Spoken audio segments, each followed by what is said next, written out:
अनाथालय। सुबह के 5 बज रहे थे और उस अनाथालय में एक लड़की की आरती की आवाज गूंज रही थी। उस आवाज को सुनकर उस अनाथालय के मालिक, जिनकी उम्र लगभग 60 से 65 साल थी, वो मुस्कुराते हुए अपने बिस्तर से उठे और कमरे से बाहर निकले। फिर मंदिर की ओर बढ़ गए। उस लड़की की मीठी आवाज से उस अनाथालय के छोटे छोटे बच्चे भी जाग गए और वो लोग भी उठकर मंदिर में आ गए। राकेश तलवार, जो उस अनाथालय के मालिक थे, वो मंदिर पहुंचे और उस लड़की की आरती सुनने लगे, जो विष्णु जी की प्रतिमा के आगे गा रही थी।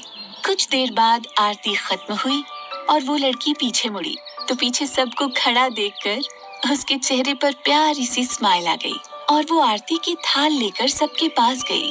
राकेश जी मुस्कुराते हुए उस लड़की से बोले, इतनी प्यारी आवाज सुनने के अब हम आदी हो गए हैं बेटा, और अब आप यहाँ से चली जाएंगी। पता नहीं हम आपके बिना कैसे रहेंगे।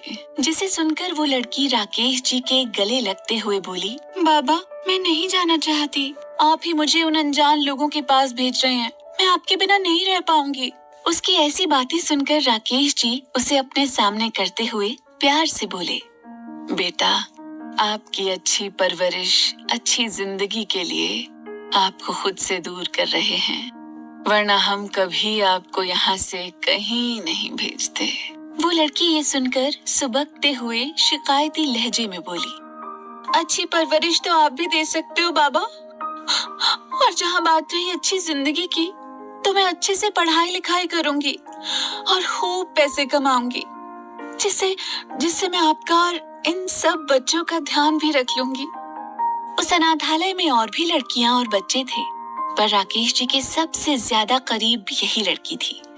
राकेश जी इस लड़की को बहुत मानते थे, उसे सगी बेटी से बढ़कर प्यार देते थे। राकेश जी उसकी बातें सुनकर उसे प्यार से समझाते हुए बोले, बेटा, अभी आप इतनी कम उम्र में हमारा बोझ मत उठाइए। अब आप वहाँ अपनी जिंदगी खुल कर जीना और हमेशा खुश रहना। और सबसे बड़ी बात, आपने ही उस खानदान की बड़ी मालकिन की जान बचाई थी उस दिन रोड पर, जिस वजह से वो आपसे बहुत खुश हुई। और उन्हें जब पता चला कि आप उन्हीं के अनाथालय में रहती हैं, तो उन्होंने बिना देर किए हमसे आपके बारे में बात कर ली, ताकि वो अपनी जान बचाने की कीमत के बदले आपको अच्छी परवरिश दे सके। आप उन्हें पहली नजर में ही काफी पसंद आ गई बेटा। ये सुनकर उस लड़की को उस दिन मंदिर का वो हादसा याद आ गया। जब वो मंदिर से लौट रही थी, तब उसने एक बूढ़ी औरत को कार से टक्कर लगने से बचाया था। उस वक्त उसने ये नहीं सोचा था कि आगे चलकर वो बूढ़ी औरत ही उसकी जिंदगी ऐसे बदलने वाली थी। वहीं राकेश जी काफी प्यार से उस लड़की को समझा रहे थे कि तभी पीछे से किसी अधेड़ औरत की कर्कश आवाज आई, जो शायद उसी लड़की को ताने दे रही थी। वो औरत राकेश जी की बीवी सुनीता थी, जो उस लड़की को बिल्कुल पसंद नहीं करती थी, क्योंकि वो लड़की बाकी सभी वहाँ की लड़कियों से ज्यादा उनके पति के करीब थी, जो सुनीता को बिल्कुल पसंद नहीं आता था, और वो इसीलिए उस लड़की से नफरत करती थी, जबकि बाकी लड़कियों से वो अच्छा सलूक करती थी। क्योंकि उनके पति के करीब ये लड़की थी, इस वजह से वो उससे चिढ़ती थी। और उस लड़की का राकेश के करीब होने का भी एक कारण था, क्योंकि वो लड़की सबसे भोली और शांत थी। वो कभी सब बच्चों या लड़कियों के जैसे जिद नहीं करती थी। वो राकेश जी की परिस्थितियों को समझती थी। ये भी एक वजह थी कि राकेश जी उसे ज्यादा मानते थे। तभी सुनीता गुस्से में उस लड़की से बोली, अगर सुबह सुबह ये नाच गाना हो गया हो, तो जाकर और सारे काम भी कर लो, क्योंकि अभी सुबह ही आ जाएंगे वो लोग जो तुम जैसी करमजली को ले जाएंगे। उस औरत की इतनी कड़वी बातें सुनकर उस लड़की की आंखों में आंसू आ गए, पर उसने कुछ नहीं कहा, बस मुस्कुराते हुए धीरे से बोली, जी अम्मा, हम अभी जाते हैं। ये कहकर वो लड़की वहां से चली गई। वहीं राकेश जी गुस्से से अपनी बीवी को देखते हुए बोले, आपकी वजह से ही हम उसे दूर भेज रहे हैं। जब से वो लड़की आई थी, तब से आपने उसे कभी चैन से जीने नहीं दिया। कम से कम जब वो जा रही है, तब तो आप कुछ अच्छा बोल सकती हैं। सुनीता उनकी बात पर तमतमाते हुए बोली, वो मेरी कोई नहीं है, तो मैं उससे कोई रिश्ता क्यों रखूं? आप मुझसे उसके लिए कोई अच्छाई की उम्मीद मत रखा करिए। ये कहकर सुनीता वहां से चली गई और राकेश जी लाचारी से उन्हें देखते रह गए। कुछ देर बाद सुबह के लगभग 10 बजे 2 शानदार लंबी कार और एक वैन करुणा अनाथालय के बाहर रुकी। पहली कार के ड्राइवर ने जल्दी से बैक साइड का डोर ओपन किया और उसमें से एक 70 साल का बूढ़ा आदमी निकला, जिन्होंने एक सफारी सूट पहन रखा था। तो वहीं कार की दूसरी तरफ से एक 60 साल की औरत निकली। उनको देखकर ऐसा लग रहा था कि वो अपनी जवानी में काफी खूबसूरत रही होंगी।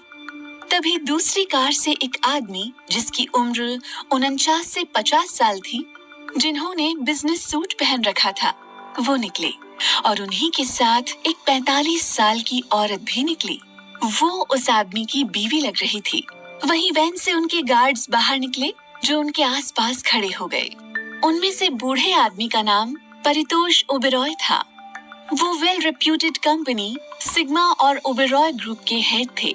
ऐसा माना जाता था कि इन दोनों कंपनीज की ईयरली टर्नओवर अरबों में थी, जो काफी ऊंचे मुकाम पर थी। वहीं उनकी पत्नी देविका ओबेरॉय, जो फीमेल हेड थी, और उनके इकलौते बेटे शिशिर ओबेरॉय कंपनी के चेयरमैन थे, जो इस समय अपनी बीवी बिपाशा ओबेरॉय के साथ खड़े थे। वो सब अंदर की ओर आए। उन्हें लेने सुनीता और राकेश जी आए। वो सब एक दूसरे से बहुत गर्मजोशी और प्यार से मिले। भले ये लोग बड़े खानदान के थे, पर इनके अंदर जरा भी घमंड नहीं था। ये सबको एक नजर से देखते थे। राकेश जी मुस्कुराते हुए परितोष जी से बोले, परितोष जी, आपसे मिलकर खुशी हुई। अंदर आइए ना, आपकी बदौलत ही तो आज ये अनाथालय है। परितोष जी ने मुस्कुराते हुए कहा, ये आप कैसी बातें कर रहे हैं? हमने तो बस कुछ रुपयों की मदद की है, इसे संभाला तो आपने है। उनकी बात पर सब मुस्कुरा दिए। सभी को राकेश जी लिविंग एरिया में ले आए और सभी को बैठने के लिए कहा। सुनीता चाय नाश्ता लाने चली गई। सुनीता इतने बड़े और रईस खानदान को नाराज नहीं करना चाहती थी, इसलिए वो उनकी खातिरदारी में कोई कमी नहीं रखना चाहती थी। वहीं सभी हॉल के सोफे पर बैठ गए। फिर देविका जी राकेश जी से बोली, हमारी बच्ची कहाँ है? दिख नहीं रही कहीं। कहीं ऐसा तो नहीं है कि आप अपने वायदे से पीछे हट रहे हैं? उनकी बात पर राकेश जी हंसते हुए बोले, नहीं नहीं, हम भला कहाँ छिपाएंगे उनको, वो भी आती होंगी और हमें अपना वायदा याद है। उनकी बात पर सब मुस्कुरा दिए। ओबेरॉय फैमिली एक नामी गिरामी फैमिली थी। इनकी फैमिली में परितोष जी के इकलौते बेटे शिशिर ओबेरॉय थे, जिनके भी बस 2 बेटे थे। वहीं देविका जी, जिसकी जान उस लड़की ने बचाई थी, उन्होंने इस बारे में पता लगाया था और उन्हें जब से पता चला कि वो लड़की उन्हीं के अनाथालय की थी, तो देविका जी ने घर में सभी से बात की और फिर उन्होंने बताया कि वो उस लड़की को अपने घर में लाना चाहती थी। अपनी जान बचाने के बदले में वो उसे अच्छी परवरिश देना चाहती थी। उनकी ये बात जब सबने सुनी तो वो भी मना नहीं कर पाए, क्योंकि उनकी बातों को कोई नहीं टालता था। इस वजह से अगले ही दिन उन्होंने अनाथालय के मालिक राकेश जी से बात की और उनसे सारी बातें बताई, जिसके बाद फिर राकेश जी भी उनकी बात नहीं टाल पाए, क्योंकि वो भी चाहते थे उस प्यारी लड़की को अच्छी परवरिश मिले। इसलिए उन्होंने उन सबको दूसरे ही दिन आने के लिए कह दिया। अनाथालय खुद ओबेरॉय खानदान का था, जिस वजह से उन्हें शक की कोई गुंजाइश नहीं थी कि वो उसकी अच्छी परवरिश नहीं करेंगे। उन्हें इस बात का पूरा यकीन था। तभी परितोष जी ने अडॉप्शन के सारे पेपर वर्क को पूरा किया। राकेश जी ने भी अडॉप्शन पेपर पर साइन कर दिए। फिर सुनीता सभी के लिए चाय नाश्ता लाई। सभी ने चाय का कप अपने हाथ में लिया और तभी उन्हें किसी के पायल की आवाज सुनाई दी और सब ऊपर सीढ़ियों की ओर देखने लगे। तो वहाँ सीढ़ियों से लगभग 19 साल की लड़की अपनी पलकें नीचे झुकाए धीमे कदमों से नीचे आ रही थी। वो लड़की दिखने में काफी खूबसूरत और मासूम सी थी। होंठ बिल्कुल किसी गुलाब की पंखुड़ी जैसे थे। काले लंबे सिल्की कमर तक बाल थे और 5 फुट 3 इंच की हाइट थी। बिल्कुल लीन पर्सनालिटी थी जो उसकी खूबसूरती पर 4 चांद लगा रहा था। उसने इस समय एक रेड कलर का अनारकली सूट पहन रखा था और दुपट्टे को सलीके से अपनी गर्दन से चिपका रखा था।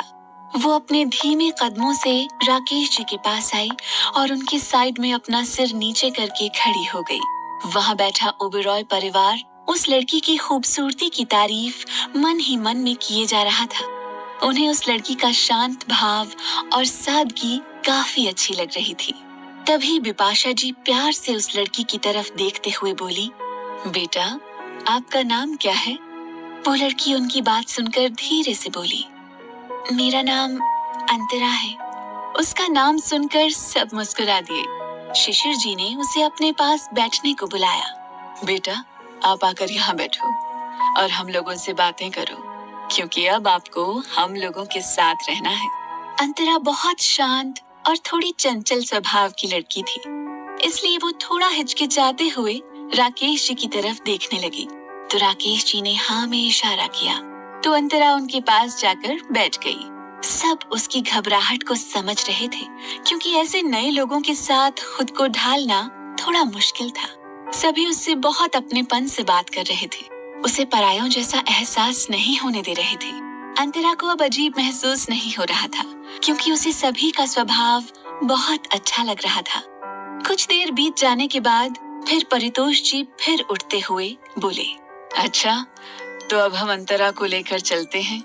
ये बोलते हुए उन्होंने अंतरा को देखा। हालांकि वहाँ हर साल हर लड़की और बच्चे को अडॉप्ट करने के लिए परिवार आया करता था और राकेश जी को इतना ज्यादा फर्क नहीं पड़ता था, पर अंतरा उनके ज्यादा करीब थी। इस वजह से उनके चेहरे पर हल्की उदासी आ गई। अंतरा को इतना मानने के पीछे राकेश जी के कुछ कारण थे, पर फिर उन्होंने खुद को संभालते हुए सबको लेकर बाहर की तरफ निकल आए। अंतरा अभी कॉलेज नहीं जाती थी, इसलिए वो बस कुछ कपड़े पैक करके अपने साथ ले आई।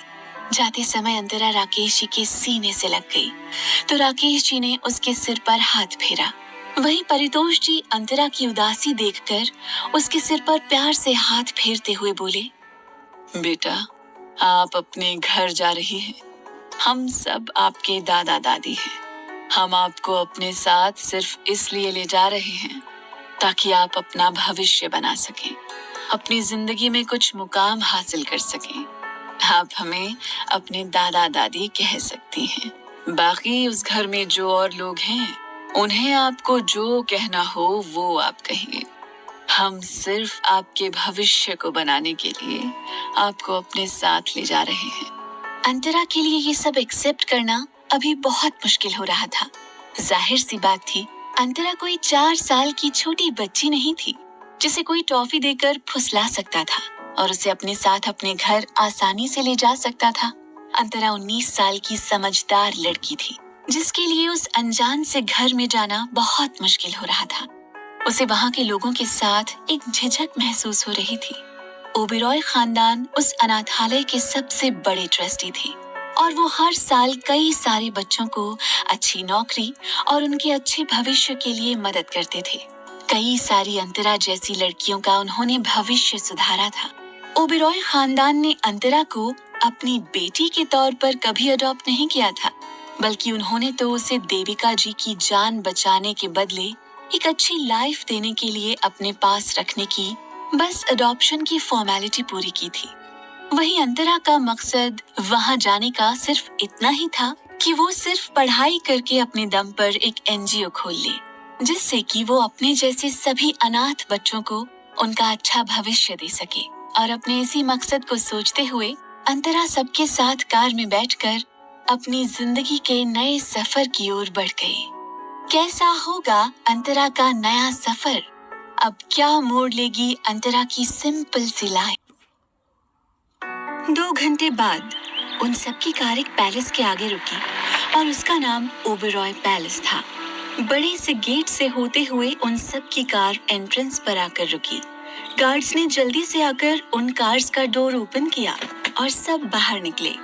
वहीं अंतरा अपने सामने का नजारा देखकर हैरान थी, क्योंकि उसने सिर्फ आज तक किस्से कहानियों में ही ऐसे पैलेस के बारे में सुन रखा था, पर वो आज अपने सामने देख रही थी। आगे बड़ा सा गार्डन था जहाँ हर तरह के पेड़ पौधे लगाए गए थे। उसी के बीचों बीच एक बड़ा सा फाउंटेन था जो उस गार्डन की रौनक बढ़ा रहा था। अंतरा सब कुछ बड़े ध्यान से देख रही थी। तभी बिपाशा जी प्यार से आकर अंतरा से बोली, बेटा, इसे आज से अपना ही घर समझो। अंतरा ने उनके मुंह से बेटा सुनकर उन्हें थोड़ा झिझक से देखते हुए स्माइल किया। बिपाशा जी अंतरा की झिझक कहीं न कहीं समझ पा रही थी, जिस वजह से वो उसके कंधे पर अपना हाथ प्यार से रखकर बोली, देखो बेटा, तुम्हें यहाँ जरा भी झिझकने की जरूरत नहीं है। तुम यहाँ हमारे साथ सिर्फ कुछ वक्त बिताने आई हो, जिस वक्त में तुम्हें अपनी पढ़ाई, अपने करियर पर ज्यादा ध्यान देना है। हम तुम्हें यहाँ कोई बांध कर नहीं रखेंगे। तुम हर बात के लिए फ्री हो। तुम्हें जो दिलाए तुम वो कर सकती हो। और अगर तुम्हारा मन हमें मॉम डैड कहने का ना हो तो भी ठीक है। वो तुम पर डिपेंड करता है कि तुम हमें किस नजरिए से देखती हो। तुम्हारी मर्जी करे तो तुम हमें अंकल आंटी भी बुला सकती हो। बाकी घर में मेरे 2 बेटे हैं, दोनों अपनी अपनी जिंदगी में बिजी रहते हैं। तुम्हारा मन ना हो तो तुम यहाँ किसी से कोई ज्यादा रिश्ता भी मत बनाओ।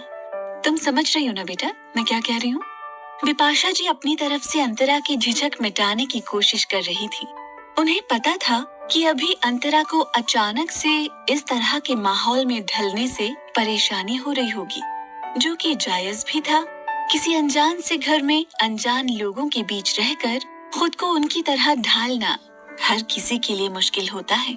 वहीं अंतरा, जो बिपाशा जी की सारी बातें ध्यान से सुन रही थी और वो उनकी बात को समझते हुए हल्की सी स्माइल के साथ अपना सर हाँ में हिला देती है। ये देखकर फिर बिपाशा जी मुस्कुराई और वो अंदर की तरफ चली आई। सभी लिविंग एरिया में आकर बैठ गए। अंतरा भी उनके साथ बैठ गई। उसे इतने बड़े घर में थोड़ा अनकंफर्टेबल फील हो रहा था, क्योंकि वो हमेशा से एक छोटे से घर में रही थी और इसलिए यहाँ उसे अजीब लग रहा था। यहाँ सब बड़ी खूबसूरती से सजाया गया था। सभी एंटीक चीजें थीं जिनकी कीमत लाखों में थी। अंतरा ध्यान से सब देखे जा रही थी। सब उसको देखकर समझ रहे थे कि अंतरा अभी खुद को यहाँ कंफर्टेबल करने की कोशिश कर रही थी। तभी कुछ नौकरों ने आकर उन लोगों को पानी और कुछ खाने को सर्व किया। अंतरा कुछ नहीं खाती तो देविका जी उससे बोली, बेटा, आप कब तक ऐसे ही शर्माओगी? कितनी बार कह चुके हैं हम सब कि इसे आप अपना ही घर समझिए, क्योंकि अब आपको यहाँ तब तक रहना है जब तक कि आपका मकसद पूरा नहीं हो जाता। आप पढ़ लिख कर अपने दम पर एक एनजीओ नहीं खोल लेती, उसके बाद आप यहाँ से आराम से जा सकती हैं। पर हाँ, हम सबको मत भूलिएगा, बड़ी इंसान बनकर। ठीक है? देविका जी मजाक करते हुए हंसती हैं। काफी कम लोग जानते थे कि अंतरा को आखिर इस घर में किस मकसद से लाया गया था। खुद अंतरा भी अभी इस बात से अनजान थी कि उसे आखिर इस घर में क्यों लाया गया। ये राज अभी सिर्फ एक राज था जिसे कुछ लोग ही जानते थे।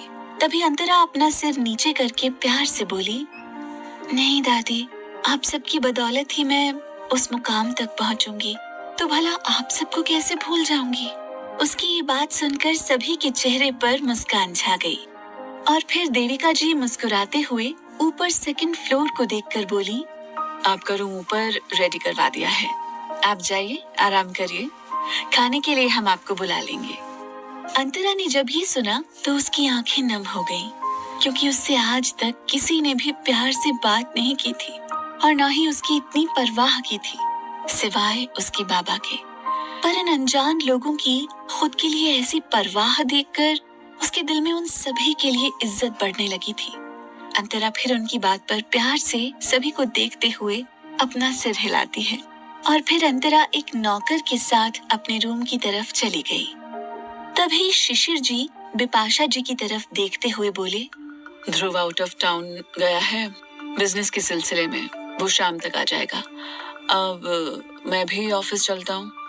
ये कहकर वो अपनी जगह से उठ गए, पर तभी उन्हें कुछ याद आया और वो बिपाशा जी की तरफ देखकर बोले, और आपके साहबजादे रात के वक्त डिनर पर हमें दिख जाने चाहिए, वरना इस बार ना आप उन्हें बचा पाएंगी और ना आपकी माँ जी।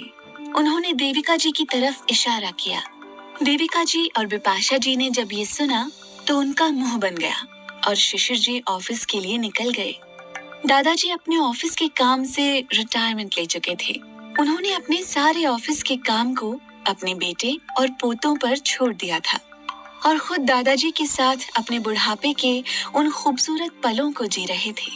कुछ देर में परितोष जी, बिपाशा जी और देविका जी को जाते हुए बोले, आप दोनों हमारे पोते को उसके खड़ूस बाप से बचा लीजिएगा, क्योंकि आज वो 2 दिनों से घर नहीं आया है और उसका बाप उसे बिना ताने दिए छोड़ने नहीं वाला। ये कहकर वो मुस्कुराते हुए अपने रूम की तरफ बढ़ गए। वहीं देविका और बिपाशा जी एक दूसरे का मुंह देखने लगी। इसी तरह सारा दिन बीत गया। अंतरा सबसे घुल मिल गई। उसे अब यहाँ अच्छा लगने लगा। वो एक लेडी सर्वेंट के साथ पूरे पैलेस में घूम रही थी और वो सर्वेंट भी अंतरा को चारों तरफ पैलेस में घुमा रही थी। तभी वो लोग तीसरे फ्लोर पर पहुंचे और वहां पहुंचते ही सर्वेंट खुद डरते हुए बोली, हमें यहाँ नहीं आना चाहिए था, चलिए हम यहाँ से चलते हैं। अंतरा उसे ऐसे डरते देखकर बोली, पर क्यों, ऐसा क्या इस फ्लोर पर? उसकी बात सुनकर वो सर्वेंट धीरे से बोली, वो मैडम, ये छोटे बाबा का फ्लोर है, यहाँ कोई भी नहीं आ सकता, यहाँ तक कि बड़ी मैडम भी नहीं। अंतरा को ये सुनकर बड़ा ही अजीब लगा और वो कंफ्यूज होकर बोली, पर ऐसा क्यों? कोई एक ही घर में रहकर ऐसे कहीं पर आने जाने से कैसे रोक सकता है? उसकी बात पर सर्वेंट उसे नीचे ले जाते हुए बोली, मैडम, छोटे बाबा का अलग ही मिजाज है, उनसे कोई कुछ नहीं पूछता, वो बहुत सख्त मिजाज के इंसान हैं, इसलिए आप भी अब यहाँ मत आना। अंतरा को ये बात सुनकर बहुत ही चिढ़ हुई। अंतरा ने फिर घूर कर उस फ्लोर को देखा, पर फिर उसने उस पर ज्यादा ध्यान नहीं दिया, क्योंकि उसे यहाँ ज्यादा समय तक नहीं रहना था। वो यहाँ सिर्फ अपने मकसद को पूरा करने आई थी और उसका मकसद था सिर्फ अच्छी परवरिश पाना और भविष्य बनाना। इसलिए वो यहाँ किसी से ज्यादा उलझना नहीं चाहती थी। अंतरा फिर चुपचाप उस सर्वेंट के साथ नीचे आ गई। इसी तरह शाम हो गई और शाम के वक्त अंतरा गार्डन में फूलों के पास थी और सनसेट होते हुए देख रही थी। वो अपने में ही खोई हुई थी और इस बात से अनजान थी कि कोई उसे बहुत देर से देख रहा था। अंतरा फाउंटेन की तरफ गई और पानी से खेलने लगी, पर तभी उसका अचानक से पैर फिसला और उसकी एक तेज चीख निकली। कुछ देर बाद उसे दर्द का एहसास नहीं हुआ तो उसने अपनी आंखें धीरे धीरे खोली और अपने सामने देखने लगी। वो किसी की बाहों में थी। इस वक्त अंतरा के आगे एक हैंडसम पर्सनालिटी वाला 26 साल का लड़का खड़ा था, जिसने क्रीम कलर का 3 पीस सूट पहन रखा था और इस समय उसी ने उसे होल्ड किया था। अंतरा ने उस अनजान लड़के को देखा तो जल्दी से खड़े होकर उससे दूर हो गई। वो लड़का अंतरा को देखकर स्माइल करने लगा। उसे अंतरा बहुत ही प्यारी और मासूम लगी। वो लड़का मुस्कुराकर अपने हाथ आगे बढ़ाते हुए बोला, Hey, my name is ध्रुव ओबरॉय। अंतरा नमस्ते करते हुए बोली, जी नमस्ते, मैं अंतरा हूँ। ध्रुव ने उसे नमस्ते करता देख अपने हाथ पीछे कर लिए। उसे समझ आ गया कि अंतरा काफी संस्कारी थी। अभी वो दोनों बात ही कर रहे थे कि तभी पीछे से बिपाशा जी आते हुए बोली, अरे ध्रुव बेटा, तुम आ गए। उसके बाद वो अंतरा की तरफ देखते हुए बोली, अंतरा बेटा, ये मेरा बड़ा बेटा ध्रुव है। फिर बिपाशा जी ध्रुव से बोली, ध्रुव, ये अंतरा है, ये अनाथालय से आई है। ध्रुव स्माइल करते हुए अंतरा की तरफ देखकर बोला, जी मॉम, मैं मिला अंतरा से, पर मानना पड़ेगा, आप सबकी चॉइस बहुत अच्छी है। अब कम से कम इस सुनसान से पैलेस में कोई तो आया जिससे मैं बातें कर सकता हूँ, उससे लड़ झगड़ सकता हूँ और मस्ती कर सकता हूँ। ये कहकर ध्रुव हंसता है। वहीं अंतरा ने ध्रुव की ये बात सुनकर धीरे से स्माइल किया और अपनी नजरें झुका ली। उसे अभी भी झिझक हो रही थी। तभी बिपाशा जी हंसते हुए बोली, अच्छा, अब दोनों अंदर चलो। अंतरा फिर अपनी नजर झुकाकर अंदर की तरफ बढ़ गई। ध्रुव भी अंतरा को देखकर मुस्कुराते हुए उसके पीछे चला गया। दूसरी तरफ एक ग्राउंड एरिया में दो लोगों की स्पोर्ट्स कार में रेस हो रही थी और दोनों स्पोर्ट्स कार एक दूसरे को टक्कर दे रही थी और सारी पब्लिक, खासकर लड़कियां, तेज तेज हूटिंग कर रही थी और बस एक ही नाम चिल्ला रही थी, दानिश, दानिश, दानिश। जो स्पोर्ट्स कार लिमिटेड एडिशन की लग रही थी, उसी के अंदर एक दानिश नाम का शख्स बैठा था और किसी एक्सपर्ट की तरह अपनी कार को लगभग उड़ा रहा था। उसकी आंखों में ब्लैक गॉगल्स लगे हुए थे, जिस वजह से उसका फेस नहीं दिख रहा था, पर उसका ऑरा बहुत पावरफुल लग रहा था। सभी दानिश का नाम लेकर चिल्ला रहे थे और रेस काफी इंटरेस्टिंग हो रही थी। तभी दानिश ने एक टर्न लिया और फुल स्पीड में कार चलाकर आगे बढ़ गया और वो कुछ ही देर में उस रेस को जीत गया। सारी पब्लिक तेज तेज हूटिंग करने लगी। लड़कियां तो बस दानिश की एक झलक देखने को बेताब हुए जा रही थी। तभी उनमें से एक लड़की बोली, यार, ये दानिश कौन है? बहुत सुना है उसके बारे में कि वो एक हॉटेस्ट बंदा है पूरे इंडिया का। मुझसे तो रहा ही नहीं जा रहा, बस उसे जल्दी से देखना है। ऐसे ही और भी कई सारी लड़कियां दानिश के बारे में बात कर ही रही थी कि चारों तरफ शोर होने लगा। दानिश कार से बाहर निकल रहा था और सभी लड़कियां उसे देखने के लिए तुरंत ग्राउंड की तरफ चली गईं। उस स्पोर्ट्स कार में से दानिश बाहर निकला, जिसकी उम्र करीब 24 साल थी। उसने बड़े ही स्टाइल से अपनी आंखों पर पहने गॉगल्स को निकाला। सारी लड़कियां तो उसके चेहरे को देखकर बिल्कुल घायल ही हो गई थी। वो सब बस यही चाह रही थी कि एक नजर दानिश उन सब पर डाल ले, पर दानिश सभी को पूरी तरह इग्नोर कर सीधे स्टेज पर ट्रॉफी लेने चला गया। दानिश एक बेहद अट्रैक्टिव और चार्मिंग पर्सनालिटी वाला रूड लड़का था। उसके अंदर काफी एटीट्यूड था। वो अपने आगे किसी को कुछ भी नहीं समझता था। लड़कियां तो उसके लिए ना के बराबर थीं। वो लड़कियों से कोसों दूर रहता था। वो स्माइल भी बहुत मुश्किल से करता था। उसकी हाइट 6 फीट 3 इंच थी और उसकी हॉट पर्सनालिटी उसे एक परफेक्ट और पावरफुल इंसान बनाती थी, पर उसका फेस हमेशा इमोशनलेस रहता था। वो लड़का दानिश ओबेरॉय था, रॉयल फैमिली ओबेरॉय खानदान का सबसे छोटा बेटा और सिग्मा कंपनी का प्रेसिडेंट था। वो ऑफिस के साथ साथ अभी कॉलेज में अपनी स्टडी कंप्लीट कर रहा था। तभी दानिश ने अपनी ट्रॉफी ली और सीधे स्टेज से नीचे आकर वहां से निकल गया। वहीं सारी लड़कियों का मुंह बन गया, क्योंकि दानिश ने उन्हें एक बार भी नहीं देखा था।